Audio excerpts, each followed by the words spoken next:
Good morning दोस्तों। कैसे हो आप सब? जैसा कि आपको पता होगा, अटल नर्सिंग एकेडमी, राइट। और अपन सब अभी जो स्ट्रगल कर रहे हैं, अपन मेहनत कर रहे हैं, हार्ड वर्क, ये बेस्ट फ्यूचर के लिए कर रहे हैं। तो आप सभी को बेस्ट ऑफ लक और बेस्ट विशेष हमारी तरफ से कि आप सभी जल्दी से जल्दी, जो अभी बहुत सारी वैकेंसियाँ आने वाली है, जिसमें जैसे न्यू देखे अपन, नर्सिंग ऑफिसर्स की बहुत सारी वैकेंसीज जो है, जैसे एम्स है, नॉर्सेट अभी आने वाली है, बहुत जल्दी आने वाली है। तो इन सभी चीज़ों के लिए अपन तैयार रहे और कंटिन्यू पढ़ते रहे, हार्ड वर्क करें, डिसिप्लिन के साथ में, एक रेस्पॉन्सिबिलिटी के साथ में, राइट। चलते हैं अपन।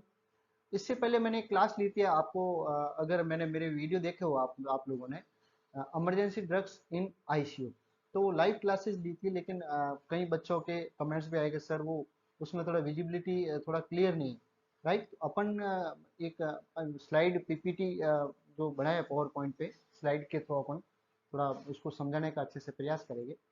उसके उसी के अकॉर्डिंग अपन चल रहे हैं। तो बने रहिए मेरे साथ, लाइक करें, शेयर करें, सब्सक्राइब करें होटल एंड नर्सिंग एकेडमी को। और चले जल्दी से स्टार्ट करते हैं अपन, राइट दोस्तों। तो guys, emergency drugs in ICU में कौन कौन सी ड्रग्स जो यूज होती है, मोस्ट कॉमनली ड्रग्स जो यूज होती है एक आईसीयू, चाहे वो मल्टी स्पेशलिस्ट हो, हॉस्पिटल हो, चाहे छोटा सा हॉस्पिटल हो, कम से कम इमरजेंसी ड्रग्स ये एक तरह से जो गाइडलाइन में है वो रखते ही रखते हैं। तो इन चीज़ों का अपन को थोड़ा सा नॉलेज होना ही चाहिए, ताकि अपना थोड़ा सा वहाँ प्रैक्टिकल करने में भी आसानी रहे और समझने में भी आसानी रहे। और इससे रिलेटेड भी बहुत सारे क्वेश्चन आते हैं। तो अपन चलते हैं आगे अपने क्लास की। सबसे पहले तो मैं एक चीज़ आपसे ये यहाँ पे क्लियर कर देना चाहता हूँ कि जो स्टूडेंट्स है या जो अदर कोई भी मेरे वीडियो अभी देख रहे हैं, इस वीडियो को, तो उनको एक चीज़ मैं क्लियर कर देता हूँ कि ये सिर्फ और सिर्फ this video is made for educational purpose and knowledge only. ये जो नर्सिंग स्टूडेंट्स है या अदर कोई भी वीडियो देख रहे हैं, तो ये ओनली और ओनली एजुकेशन पर्पज के हिसाब से है और नॉलेज के हिसाब से है। इसमें कोई भी यूँ है कि वो आप एक तरह से यूँ नहीं कर सकते हो कि भाई ये मेडिकल एडवाइस मैं मेरे को दी है इन्होंने, ऐसा कुछ भी नहीं है। तो in this video we are not providing medical advice. If you have specific concern, please contact your physician and expert. तो मैं आपको एक ही एडवाइस दूंगा कि आप प्लीज और प्लीज, ऐसा कुछ कोई डिजीज ऐसा कुछ हो, तो आप मेडिकल जो एक्सपर्ट है या जो फिजिशियन जो एक्सपर्ट है, सुपर सीनियर जो डॉक्टर्स होते हैं, उनसे आप जरूर अपनी एक बार सजेस्ट लें। और ये ओनली वीडियो जो बना है वो एजुकेशन पर्पज के अकॉर्डिंग बना है। Thank you so much. चलते हैं अपन आगे। Emergency drugs. अब इमरजेंसी ड्रग्स की बात करूँ सबसे पहले, तो इमरजेंसी ड्रग्स है क्या? किसको कहेंगे अपन इमरजेंसी ड्रग्स? इमरजेंसी ड्रग्स कहेंगे अपन कि emergency drugs are chemical compound, एक तरह से जो इंजेक्शन होते हैं उसमें केमिकल कंपाउंड होता है, use in patient during life threatening condition. Life threatening condition, life threatening condition क्या होती है? लाइफ थ्रेटनिंग कंडीशन मतलब ये होता है कि मतलब एक तरह से पूरा सीवियरिटी होती है उसको, ठीक है, सीवियरिटी होती है कि अगर उसको टाइम पे, अगर मेडिकल मैनेजमेंट उसको टाइम पे नहीं मिला, सीवियरिटी होती है। मेडिकल मैनेजमेंट, इंजेक्शंस या हॉस्पिटल की रिक्वायरमेंट होती है उसको, अगर उसको टाइम पे मैनेजमेंट नहीं मिला तो उसकी डेथ भी हो सकती है, ठीक। तो ये एक तरह से ये patient during life threatening condition होती है, उसमें ये इमरजेंसी ड्रग्स यूज होती है, so that the symptoms can be controlled. ताकि अपन जो भी इमरजेंसी सिचुएशन, जो भी इमरजेंसी जो कंडीशंस होती है पेशेंट के ऊपर, तो उसका जो मतलब सिम्टम्स है, जो एक डिजीज की वजह से या और भी जो कंडीशंस होती है उसकी वजह से जो सिम्टम्स उसको आ रहे हैं, तो उनको एक तो कंट्रोल करना, and life of a patient can be save, और पेशेंट की जो लाइफ है उसको ज़्यादा से ज़्यादा बचाना, ये एक इमरजेंसी ड्रग्स का वर्क होता है, काम होता है, राइट दोस्तों। अपन चलते हैं आगे। तो इमरजेंसी ड्रग्स पढ़ने से पहले एक बार यहाँ पे एक ये चीज़ बतानी जरूरी है आपको कि ऑक्सीजन थेरेपी, ऑक्सीजन थेरेपी बहुत ही ज़्यादा मतलब इम्पोर्टेंस रोल है, बहुत ही ज़्यादा इसका रोल है। और ये ऑक्सीजन थेरेपी देने से अपन चाहे इमरजेंसी ड्रग्स तो है, एक अपना काम करती ही करती है, अपना काम करती करती है इमरजेंसी ड्रग्स। उसके साथ में ऑक्सीजन जो है बहुत ही ज़्यादा ज़रूरत होती है एक सीवियरिटी जो पेशेंट होता है, सीरियस पेशेंट होता है। ठीक। तो ऑक्सीजन जो थेरेपी है वो ज़्यादा, बहुत ही ज़्यादा मतलब इसमें एक मोस्ट रोल प्ले करता है। ऑक्सीजन थेरेपी में जैसे अपन देखें, oxygen should be given in emergency situation in patient. एक तरह से ये भी इमरजेंसी सिचुएशन होती है, उसमें अपन को ऑक्सीजन देनी पड़ती है। या without oxygen brain death with in 6 minutes, sorry, मतलब अगर आप ऑक्सीजन थेरेपी अगर किसी पेशेंट को रिक्वायर है और आप अगर ऑक्सीजन थेरेपी या ऑक्सीजन उसको एडमिनिस्टर नहीं कर रहे हैं, तो पेशेंट की मतलब विद इन 6 मिनट्स में उसकी डेथ भी हो सकती है, जिसको अपन हाइपोक्सिक ब्रेन डैमेज वगैरह करते हैं। अगर 3 या 4 मिनट तक अगर अपने ब्रेन को अगर ऑक्सीजन नहीं मिले प्रॉपर, तो एक तरह से जो ब्रेन जो सेल्स होती है वो नेक्रोटाइज होना स्टार्ट हो जाएगी और वो हाइपोक्सिक ब्रेन डैमेज की ओर वो बढ़ जाएगी और एक तरह से ब्रेन डेड भी हो सकता है पेशेंट। ठीक। तो ये चीज़ का ध्यान रखना है। और आइडियल जो अपने SpO2 है, जैसे कि आप सभी को पता भी होगा कि पल्स ऑक्सीमीटर अभी बीच बीच में बहुत ज़्यादा ही अभी चल भी रहा है ये। तो आइडियल जो SpO2 सेचुरेशन लेवल है एक नॉर्मल पेशेंट का होना चाहिए, वो मोर देन 95 जो परसेंटेज होता है उससे ज़्यादा ही होना चाहिए। ठीक। ये जैसे इसका SpO2 है और ये इसकी RPM, RPM लिखा हुआ होता है, पल्स रेट पर मिनट। ये कितनी है? 86 है, जैसे कि आपको यहाँ दिख रहा होगा। ये कितनी है? ये 86 है, राइट। तो इसका जो RPM है वो तो होना चाहिए, ये 100 तक भी हो तो कोई दिक्कत नहीं है, 100 से ज़्यादा नहीं होना चाहिए। थोड़ा सा भी अगर ऑक्सीजन की जरूरत होती है 100 तक हो सकती है। आप रेस्ट में तो ये 90 तक मतलब 60-70 से लगा के 90 तक हो जाना चाहिए। और ये जो है मोर देन 95 परसेंटेज है, ये परसेंटेज में आती है हमेशा ना। SpO2 जो लेवल है वो परसेंटेज में आता है, राइट। तो इसका जो सेचुरेशन लेवल जो है ये 95 से ऊपर होना चाहिए, अबव होना चाहिए। इस चीज़ का अपन को ध्यान रखना है। उसके बाद में मैं बात करूँ इंडिकेशन, इमरजेंसी ड्रग्स अपन यूज करते हैं तो क्या क्या इंडिकेशंस है पेशेंट के। इंडिकेशंस मतलब ये होता है कि किस किस में अपन दे सकते हैं इमरजेंसी ड्रग्स, किस में यूज करनी चाहिए, इमरजेंसी ड्रग्स किस में यूज करनी चाहिए। तो सबसे पहले अपन बात करें सीवियर डिजीज, राइट। एक ऐसा पेशेंट है जो कि बहुत ज़्यादा सीरियस है, उसकी सीरियस कंडीशन, अब चाहे डिजीज भली कोई भी हो उसमें। सीवियर डिजीज का मतलब ये है कि जैसे आपकी CRF का पेशेंट हो गया, ठीक है, क्रोनिक रीनल फेलियर का पेशेंट है, वो हॉस्पिटल में आया और उससे मतलब गैस्पिंग टाइप होता है पेशेंट, है ना। गैस्पिंग समझते हो? गैस्पिंग डिस्निया हो गया उसको, एक तो डिस्निया हो गया, ठीक, या गैस्पिंग। गैस्पिंग मतलब वो लेबर्ड ब्रीथ कर रहा है, बहुत ही मुंह खुला रखता है और पेशेंट एकदम से मतलब सेमी कॉन्शियस टाइप कह सकते हो या बिल्कुल ही अनकॉन्शियस जो एक तरह से रहता है वो, जिसको धीरे धीरे वो गैस्पिंग की तरफ चला जाता है। पेशेंट बड़ी मुश्किल से ब्रीथ करता है, मतलब सांस बड़ी मुश्किल से लेता है, तो उसको क्या कहते हैं? Gasping type. जिसमें अपन को जो GCS लेवल है जो बहुत ज़्यादा कम हो जाता है उस पेशेंट का, 8 से भी कम आ जाता है, फिर एक तरह से उसको वेंटिलेटर या ऑक्सीजन की ज़रूरत होती है। तो एक तरह से सीवियर डिजीज पेशेंट में ये जो है इमरजेंसी ड्रग्स भी यूज करते हैं और ऑक्सीजन थेरेपी भी दी जाती है।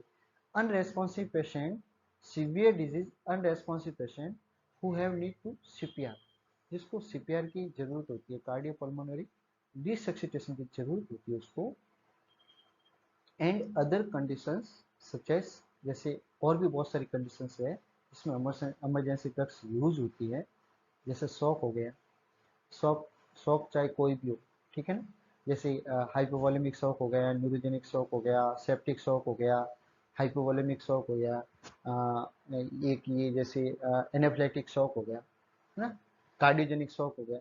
शॉक चाहे कोई भी हो, ऑक्सीजन की भी जरूरत होती है और उस रिलेटेड डिजीज कौन सा शॉक में कौन सा वो इमरजेंसी ड्रग्स देते हैं वो अपन आगे पढ़ेंगे, लेकिन इमरजेंसी ड्रग्स में यही इसमें शॉक में यूज होती है। ट्रॉमेटिक इंजरी, ट्रॉमेटिक इंजरी है कोई भी एक्सीडेंटल हो गया, कोई भी ट्रॉमा है बॉडी के किसी भी पार्ट में, तो उसको फिर इमरजेंसी ड्रग्स की रिक्वायरमेंट रहती है। एक्यूट एमआई, ठीक है, एक्यूट मायोकार्डियल इंफ्राक्शन, ठीक है, हार्ट से रिलेटेड ये जो डिजीज होती है, तो अगर किसी पेशेंट को एक्यूट मायोकार्डियल इंफ्राक्शन है, ठीक, उसमें भी अपन को इमरजेंसी ड्रग्स है वो यूज करनी होती है। उसके बाद में कार्डियक अरेस्ट का कोई अगर पेशेंट है, उसमें भी अपन इमरजेंसी ड्रग्स जो है यूज करते हैं। उसके बाद में अपन चलते हैं आगे। अब most common life saving drugs. अब जैसा कि मैं ये अब बता दूं आपको कि अगर मैं लिस्ट बनाने लग जाऊं तो कम से कम 40 से 50 या इससे ज़्यादा भी होगी। इसमें लाइफ सेविंग ड्रग्स का वो है, कहने का मतलब जो पेशेंट की जान बचाती है। अब यूँ देखो तो हर एक इंजेक्शन का हर एक अपना खुद का रोल है, लेकिन कुछ मेडिसिन ऐसी होती है जो इमरजेंसी लाइफ सेविंग ड्रग्स में अपन ले सकते हैं, और एक गाइडलाइन है, एक प्रोटोकॉल होता है हॉस्पिटल सेटअप का, तो उसके अकॉर्डिंग अपन थोड़ा सा उसमें कुछ कुछ कुछ एक जो इमरजेंसी ड्रग्स है उसके बारे में अपन पढ़ेंगे, जो एक एग्जाम के हिसाब से भी बहुत ज़्यादा मतलब वो इम्पोर्टेंट होता है। और अपन को अगर प्रैक्टिकल करते हैं हॉस्पिटल में ड्यूटीज़ या अपन जॉब करते हैं, तो उसमें भी अपन को कम से कम पता होना चाहिए कि लाइफ सेविंग ड्रग्स में कौन कौन सी ड्रग्स आती हैं। राइट दोस्तों, तो जैसा कि मैं अगर आपको बताने का प्रयास करूंगा, तो एड्रेनलिन, सबसे पहले अगर मैं बात करूंगा तो इंजेक्शन जो एड्रेनलिन होता है ये सबसे ज़्यादा मतलब इम्पोर्टेंट रहता है, ठीक है। आईसीयू में भी जो इंजेक्शन है, इंजेक्शन एड्रेनलिन।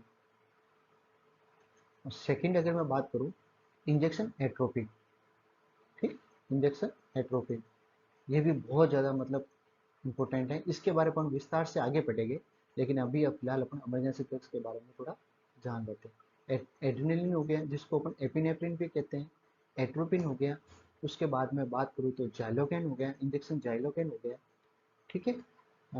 उसके बाद में अगर मैं बात करूँ तो कैल्शियम ग्लूकोनेट इंजेक्शन हो गया, उसके बाद में अगर मैं बात करूँ तो इंजेक्शन सोडाबाइकार हो गया।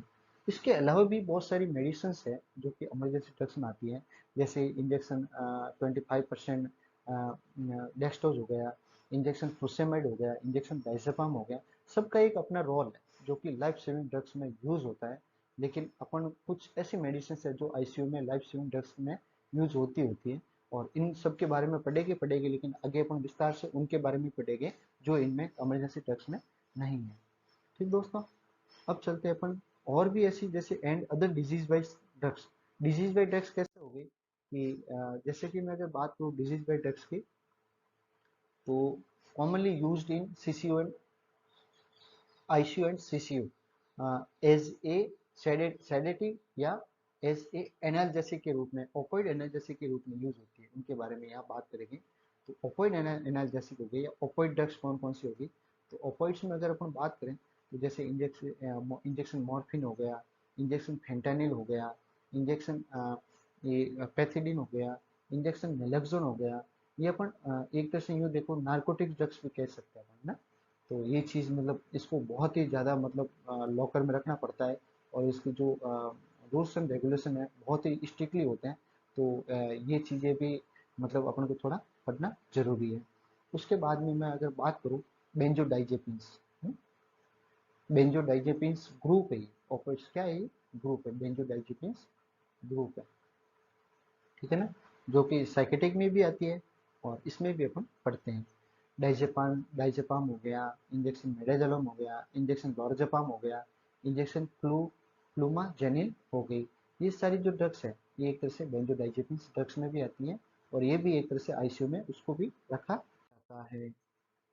उसके बाद में अपन बात करेंगे डिजीज वाइज, ठीक, डिजीज वाइज अपन ड्रग्स की अगर बात करें तो common drugs used for cardiac arrest, common drugs used for cardiac arrest.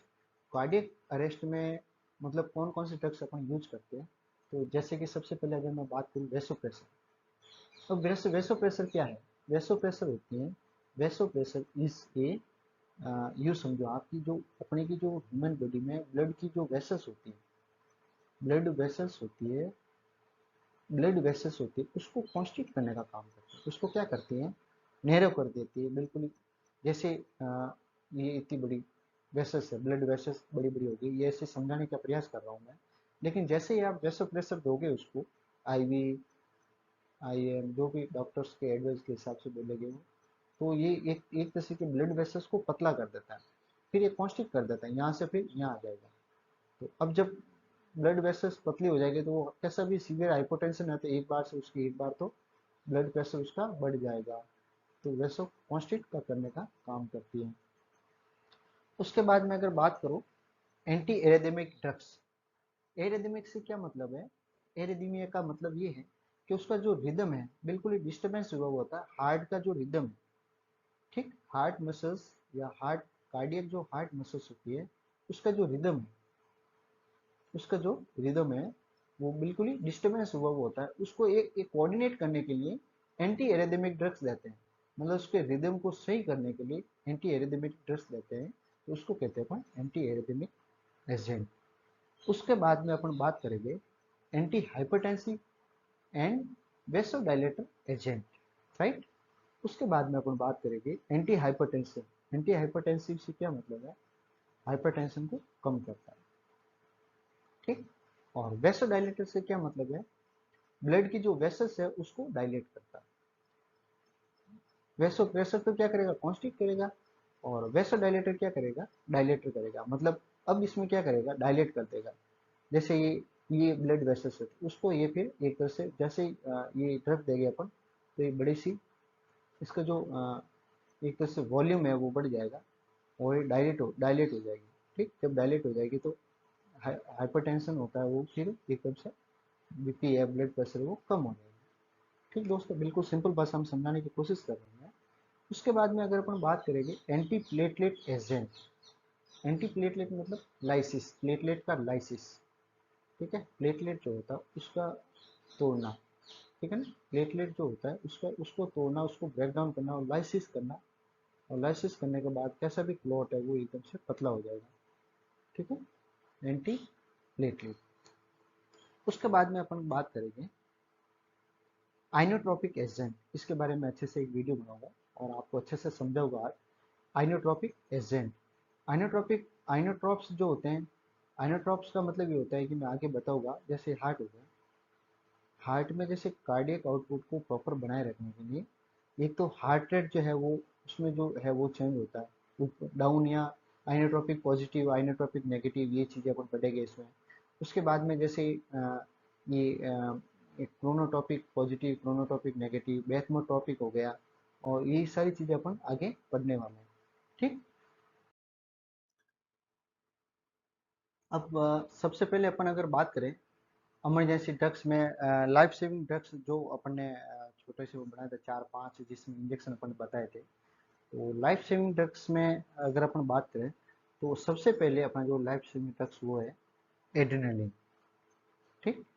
Adrenaline, adrenaline की अगर बात करें तो इसको अपन आपको जैसे कि पता भी होगा, एड्रेनलिन को अपन एपिनेफ्रिन भी कहते हैं, याद रखना। एड्रेनलिन को अपन क्या कहते हैं, एपिनेफ्रिन भी कहते हैं, ठीक। और ये क्या है, ये treat events of cardiac arrest. मतलब कोई अगर कई कई बार सिचुएशन ऐसी आ जाती है, कार्डियक इवेंट्स जो होते हैं उसमें अपन यूज करते हैं कार्डियक इवेंट्स, नंबर 1, ठीक। अब कार्डियक इवेंट्स क्या होता है, कार्डियक इवेंट्स होता है भी जैसे अगर मैं सिंपली अगर बताने की कोशिश करूँ तो हार्ट क्या होता है, सडनली स्टॉप हो जाता है पंप के लिए, heart suddenly stop to pump, heart suddenly stop to pump, ठीक। इसको कहते हैं अपन कार्डियक इवेंट्स, ठीक है। अब ये यूज किस किस में होता है, ये यूज किस में होता है, यूज होता है सबसे पहले अगर मैं बात करूँ तो यूज्ड इन एनाफ्लेटिक शॉक। ये ड्रग्स ऑफ चॉइस है, याद रखना। Adrenaline is a drugs of choice for anaphylactic anaphylactic shock. अब ये एनाफ्लेक्सिक शॉक क्या है, तो जैसा कि मैं बताऊं, आपने कई बार देखा होगा कि जैसे मैं अगर बिल्कुल ही सिंपल भाषा में समझाने की कोशिश करूँ, तो जैसे स्टिंग बाइट हो गया, कीड़े मकोड़े, जिसने कई बार कीड़े मकोड़ा हो गया, स्टिंग बाइट्स हो गया, बी बाइट्स हो गया, ठीक, मधुमक्खी ने जैसे काट लिया, या कीड़े मकोड़ा, मतलब ऐसा कोई हाइपर सेंसिटिव कोई रिएक्शन हो जाती है जिसमें जैसे मैं अगर बात करूँ, कोई फूड पॉइजनिंग हो गई, ठीक, तो उसमें भी एलर्जी हो जा, किसी भी तरह की एलर्जी, ये समझो आप, किसी भी तरह की एलर्जन जो रिएक्शन होता है हाइपर सेंसिटिव होती है किसी भी चीज से, चाहे वो फिर फूड हो, खाने की कोई चीज हो, या कोई ड्रग्स हो, ड्रग्स ओवरडोज हो गई हो, या ड्रग्स कोई रिएक्शन कर गई हो, या स्टिंग बाइट्स वगैरह कुछ भी कीड़ों मकोड़ों ने काट लिया हो, या इडियोपैथिक एनाफिलेक्टिक, है ना, इडियोपैथिक मतलब जिसका कोई रीजन भी पता नहीं है कि किसकी वजह से ये रिएक्शन हुआ, तो उसमें भी अपन क्या करते हैं कि उसमें एक तरह से एनाफिलेक्टिक जो शॉक होता है, तो फिर अपन ड्रग्स ऑफ चॉइस यूज करते हैं एपिनेफ्रिन, या इसको कहते हैं अपन एड्रेनलिन। अगर आपका एड्रेनलिन का वाइल देखोगे तो इस पे वन इज थाउजेंड, थाउजेंड का जो है ये अपन को मिलेगा। मतलब यूं है कि 1 mg में 1 ml, ये इसका रेशो होता है, ठीक। एनाफिलेक्टिक शॉक, उसके बाद में अस्थमा, अस्थमा सीवियर अगर अस्थमा हो वीजिंग के साथ में, तो उसमें भी अपन ये एक तरह से यूज करते हैं। Hypotension associated with septic shock, मतलब सेप्टिक शॉक या कोई और जो शॉक होता है उसकी वजह से अगर हाइपोटेंशन है पेशेंट को, ब्लड प्रेशर बहुत ज़्यादा कम हो गया, मोर देन 90 जो है सिस्टोलिक से कम हो गया, तो उसमें क्या करते हैं अपन फिर एक तरह से ये जो है क्या करते हैं, एड्रेनलिन आईवी है या ड्रिप में भी दिलाते हैं, इन्फ्यूजन में भी, मतलब वो मेडिकल एक्सपर्ट जो प्रैक्टिशनर जो फिजिशियन होता है वो उस उनके अकॉर्डिंग जो डिजीज के अकॉर्डिंग वो दिलाते हैं। अब ये सेप्टिक, इसमें क्या होता है, hypotension associated with septic shock, ये क्या होता है, इसमें क्या होता है, मीन आर्टियल जो ब्लड प्रेशर है, मीन आर्टियल बीपी कह दो, मीन आर्टियल प्रेशर है, मीन आर्टियल जो प्रेशर है वो एक तरह से आप बात करें तो वो बढ़ा जाता है, ठीक। आपको पता है मैप, इसमें कहीं से कई बार क्वेश्चन आया हुआ, ये पढ़ा देता हूँ, थोड़ा बता देता हूँ सांस। मीन आर्टियल प्रेशर क्या होता है, मीन आर्टियल प्रेशर होता है systolic BP plus 2 into diastolic BP upon 3। याद रखना है, कई बार होगा। मीन आर्टियल प्रेशर मतलब एक एवरेज जो आर्टियल प्रेशर है वो उसकी बात कर रहा हूँ, मेरे वीडियो भी बनाए हुआ, आप मेरे वीडियो देख लेना, कार्डियक शॉक या सीपीआर में मैंने बताया भी है। Systolic blood pressure plus 2 into diastolic pressure.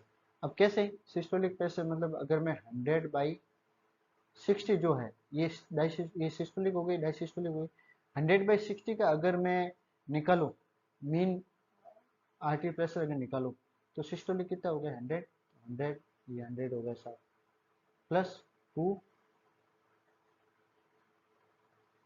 Two into डाइसिस्टोलिक कितना हो गया 60/3।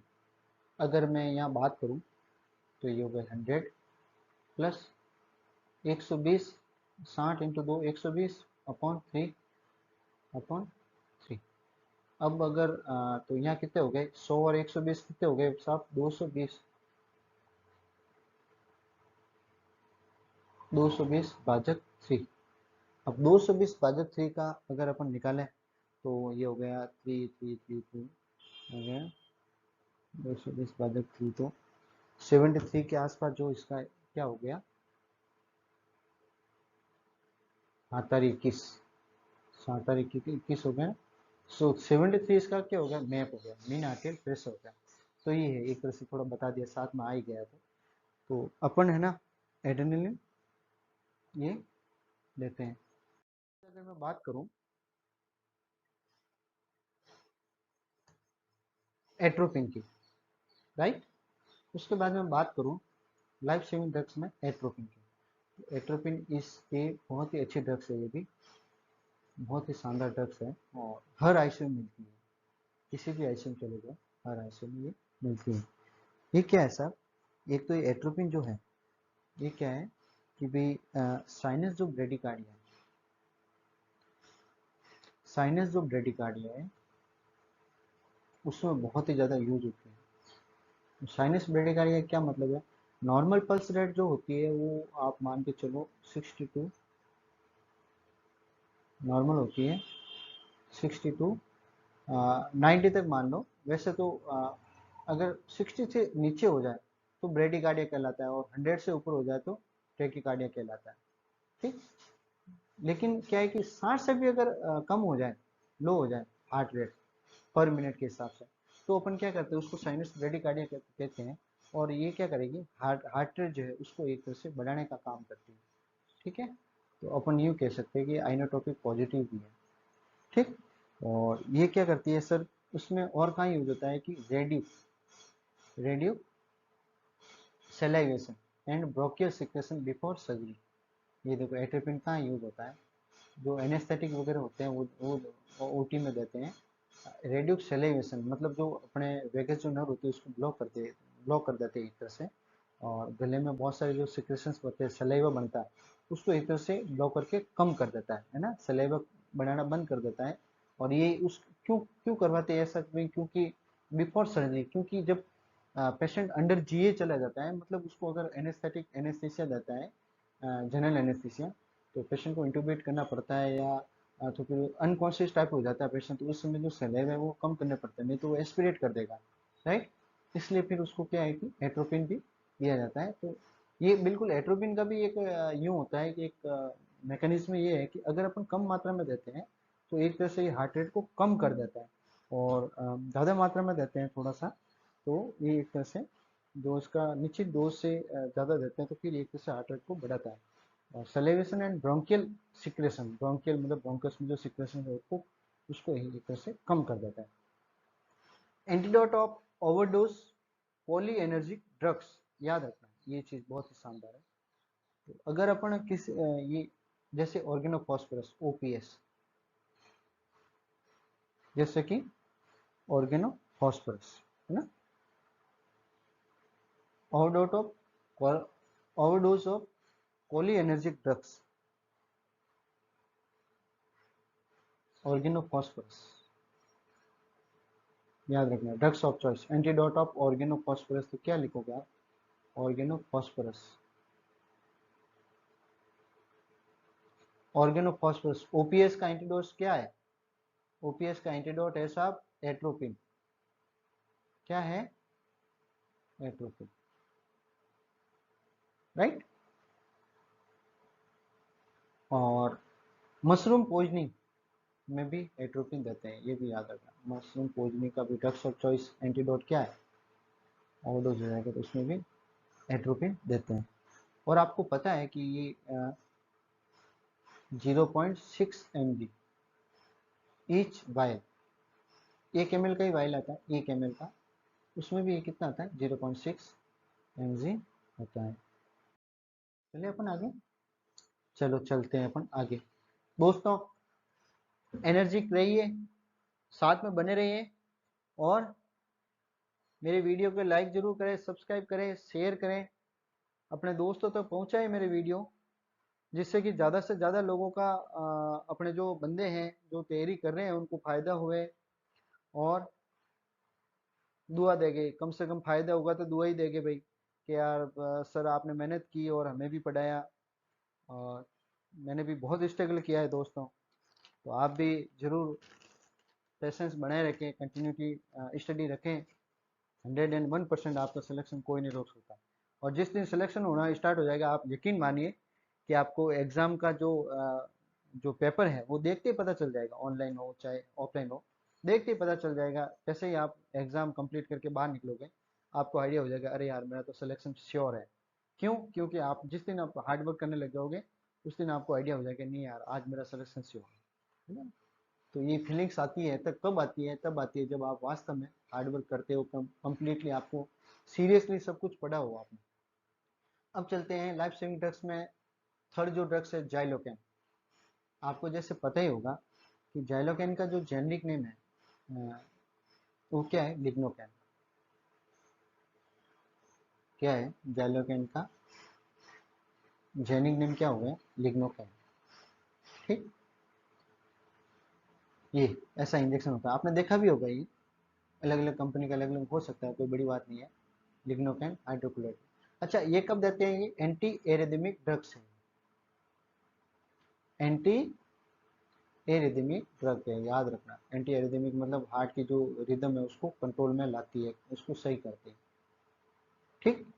और लोकल एनेस्थेटिक, एनेस्थेटिक मतलब वो लोकल इंजेक्शन एल यूज करते हैं। लोकल एनेस्थेटिक, लोकल एनेस्थेटिक मतलब बॉडी का कोई पार्ट्स हो, जैसे अंगूठे में चोट लगी हो तो अंगूठे के आसपास अपन लोकल नहीं देते हैं, तो उसमें भी अपन ये ज़ाइलोगेन यूज करते हैं, एनेस्थेटिक यूज करते हैं, ठीक।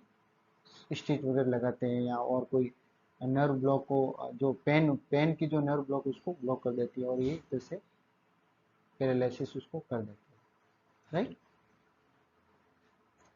अब इसका यूजेज कहाँ कहाँ है? जाइलोकेन का यूजेज देख लेते हैं दोस्तों। जाइलोकेन का यूजेज, इंजेक्शन जाइलोकेन का यूजेज है वेंट्रिकुलर एरिथमियास। क्या बात है, वेंट्रिकुलर एरिथमियास इसमें resulting from MI, resulting from MI. MI का अगर पेशेंट है कोई और उसका वेंट्रिकुलर एरिथमियास अगर हो रहा है, तो उसमें अपन जाइलोकेन जो इंजेक्शन है वो अपन यूज करते हैं। हॉस्पिटल में देखा भी है, होगा आपने। एक्यूट एमआई में भी अपन यूज करते हैं। उसके बाद में डाइजोक्सिन की कोई पोजनिंग हो गई, मतलब डाइजोक्सिन की ओवरडोज हो गई, यानी एक एक टैबलेट चाहिए और पेशेंट ने गलती से 2 टैबलेट ले ली, 3 टैबलेट ले ली, क्योंकि वो भूल गए लेते लेते, या किसी वजह से डाइजोक्सिन की ये पोजनिंग हो गई।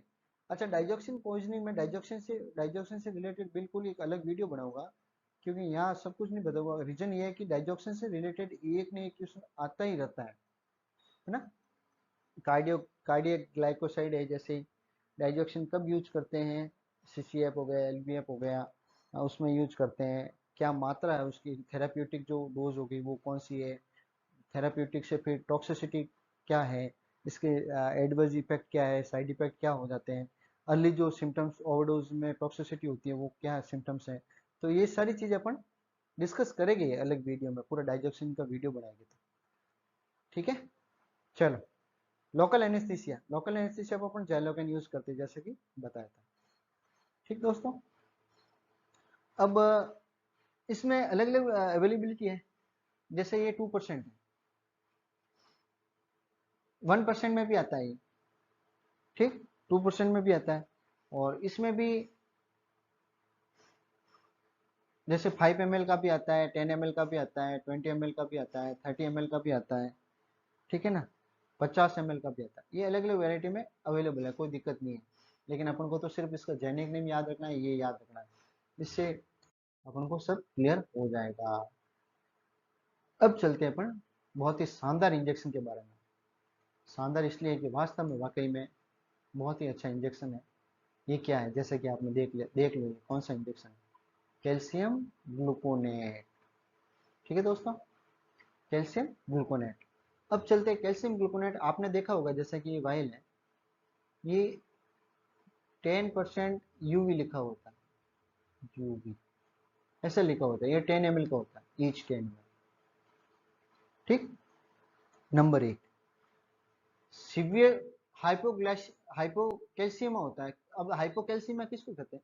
जैसे कि आपको पता होगा कि ब्लड में नॉर्मल कैल्शियम जो लेवल होता है वो 8.5 टू 10.5 समथिंग कुछ होता है, 8.5 से 10 तक या 10.5 तक होता है ना, ब्लड में, ब्लड की बात कर रहा हूँ मैं। तो ये सारी चीजें क्या होती है कि इससे अगर कम हो जाए, जैसे किसी का blood serum serum calcium level करा हुआ है और उसमें अगर जैसे 6 ही आ गया या 7 ही आ गया, ठीक है, तो फिर अपन क्या करेंगे, सीवियर हाइपोकैल्सीमिया हो जाएगा, और उसमें फिर अपन कैल्शियम ग्लूकोनेट जो है इंजेक्शन वो आईवी ओवर 10 मिनट्स अपन एक एम्पूल जो है वो, और इन्फ्यूजन से भी देते हैं, ड्रिप के साथ में भी ये यूज करते हैं, ठीक। वो डिजीज के अकॉर्डिंग होता है। उसके बाद में हाइपोकैल्सीमिया तो नॉर्मल है, हाइपोकैल्सीमिया तो देना ही देना है, क्योंकि जब कैल्शियम की कमी होगी तो कैल्शियम ही देंगे अपन, ठीक।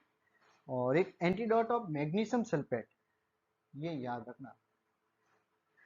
जैसे प्री एक्लेम्सिया वाले पेशेंट नहीं होते, है ना, प्री एक्लेम्सिया वाले पेशेंट में ड्रग्स ऑफ चॉइस क्या है, मैग्नीशियम सल्फेट,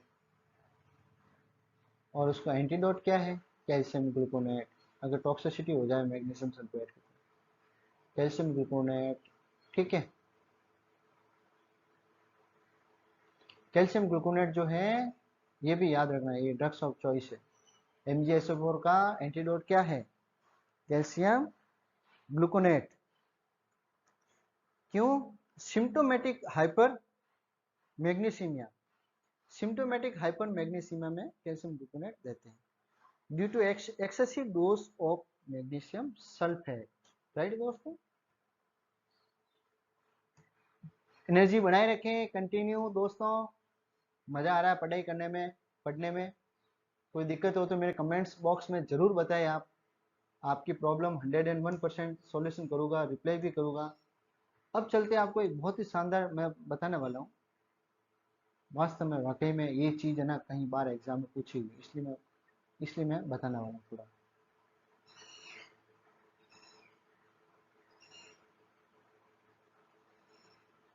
मैं साफ कर लेता हूँ यार, आप चीज़ों को थोड़ा अच्छे से समझा पाऊंगा। चलो, हो गया, कहीं मत जाओ, कहीं मत जाओ, हो गया, बस जाना नहीं है बस। कुछ करना है तो थोड़ा डेवोट करना पड़ेगा, टाइम देना पड़ेगा, टाइम दोगे तभी कुछ होगा। ठीक है दोस्तों, अब देखो, सीवियर हाइपोकैल्सीमिया में ये दो तरह के साइन होते हैं, मैंने इसके साथ में ले लिए। एक तो टॉर्स्क्यू साइन और एक होता है चोएस्ट्को साइन। अब याद कैसे करना है मैं बता देता हूँ, आप जिंदगी भर नहीं भूलोगे। ठीक है, बता दूं?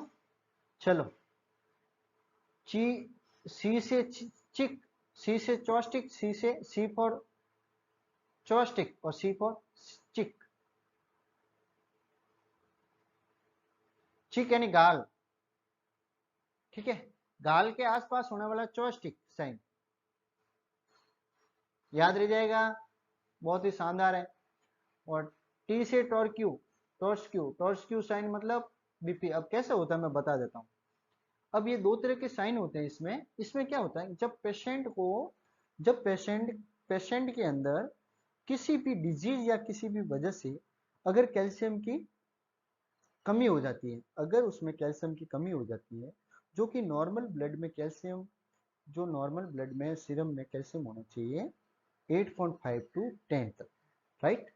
अब उसमें क्या होता है कि अगर 8.5 से ज़्यादा कैल्शियम कम है, मतलब अगर 6 से 6 हो गया, 6.5 हो गया, 7 हो गया, 6 तो बहुत ज़्यादा हो गया, लेकिन इस तरीके का अगर कैल्शियम की कमी हो जाती है तो उसमें ये साइन आते हैं, है ना, उसमें ये साइन आते हैं, उसमें उसको इस तरीके के साइन आते हैं।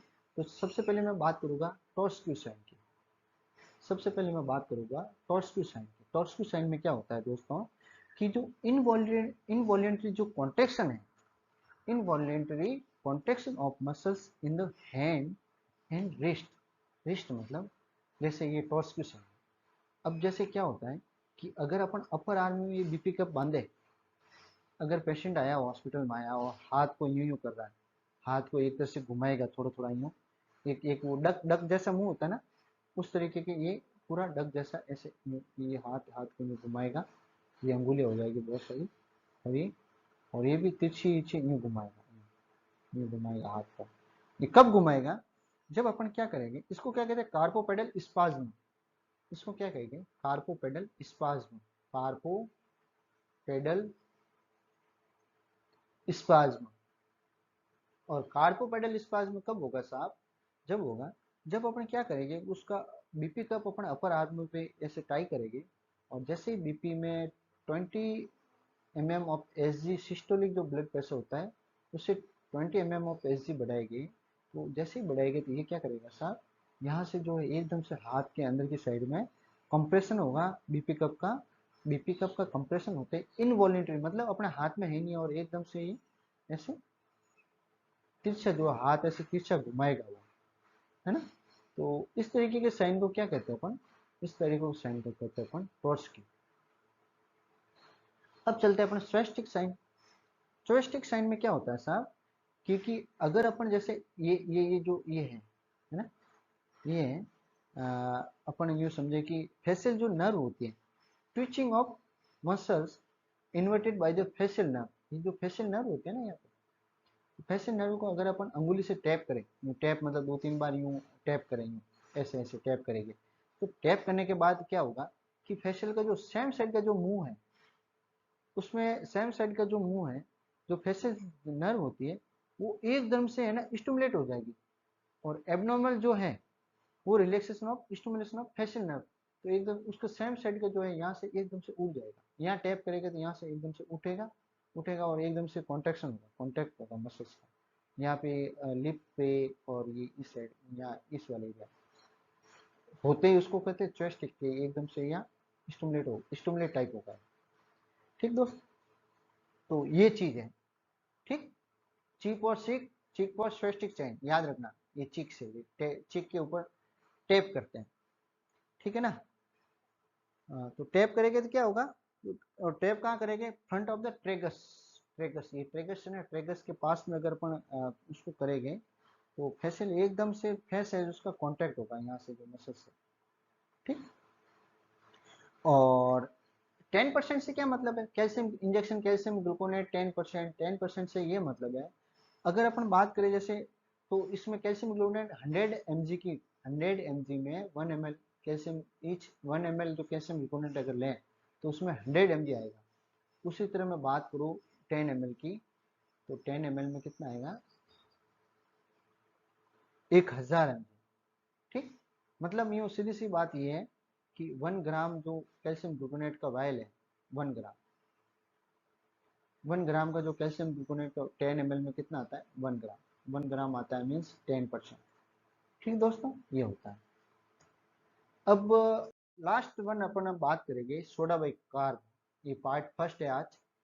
लास्ट वन बात करेंगे अपन injection soda bicarb. Soda bicarbonate injection अपन कई बार देते हैं पेशेंट में, जैसे सीपीआर हो रहा है, अगर कोई पेशेंट जैसे कह रहे हैं यार सीपीआर हो रहा है, पेशेंट का सीपीआर हो रहा है, कार्डियोपल्मोनरी रिसक्सिजेशन करके उस पेशेंट का जो रिवर्ट करने की कोशिश करते हैं मेडिकल टीम, पूरी पूरी मेडिकल टीम उसमें एक तरह से लाइफ थ्रेटनिंग कंडीशन में उसको वापस पेशेंट को सेव करने की कोशिश करते हैं, बचाने की कोशिश करते हैं। और जैसे अपन अगर उसमें अपन एबीजी करवाते हैं, किसी पेशेंट का अपन एबीजी करवाते हैं, एबीजी में क्या आएगा, ब्लड, आर्टियल ब्लड गैस एनालिसिस अगर करवाते हैं अपन आर्टियल ब्लड का, तो उसमें प्राइमरली अपन यूँ देखते हैं कि उसमें मेटाबॉलिक एसिडोसिस आता है। एसिडोसिस मतलब अपन यूँ कहेंगे कि पीएच जो है जनरली 7.1 से पीएच जो है कम आएगा, नंबर 1। ठीक, सॉरी, 7.1 से कम आएगा तो एसिडोसिस हो जाएगा। और उसमें जो सोडा बाई कार्ब है, एबीजी मेरी क्लास देखना आप, एबीजी पे क्लास बनाई हुई है मैंने, सोडा बाई कार्ब जो है लेस देन नॉर्मल होना चाहिए अपने, ये भी एक तरह से कम आता है ना, ये भी एक तरह से कम आता है। जो सोडा बाई कार्ब अपने नॉर्मली कितना मानते हैं, 22 से 26 ऐसा कुछ है, तो इससे भी ये कम हो जाएगा, 22 से 17, 18, 19, ये ऐसा कुछ हो जाएगा, मेटाबॉलिक एसिडोसिस कहेंगे उसको। तो उसमें अपन फिर ये सोडा बाई कार्ब उसमें आईवी इंफ्यूजन करते हैं। हाइपर कैलीमिया वाले पेशेंट में एक्यूट मैनेजमेंट करने के लिए, अगर किसी पेशेंट का जो नॉर्मली जो पोटेशियम लेवल होता है वो कितना होता है, सीरम पोटेशियम लेवल कितना होता है, 3.5 टू 5.5।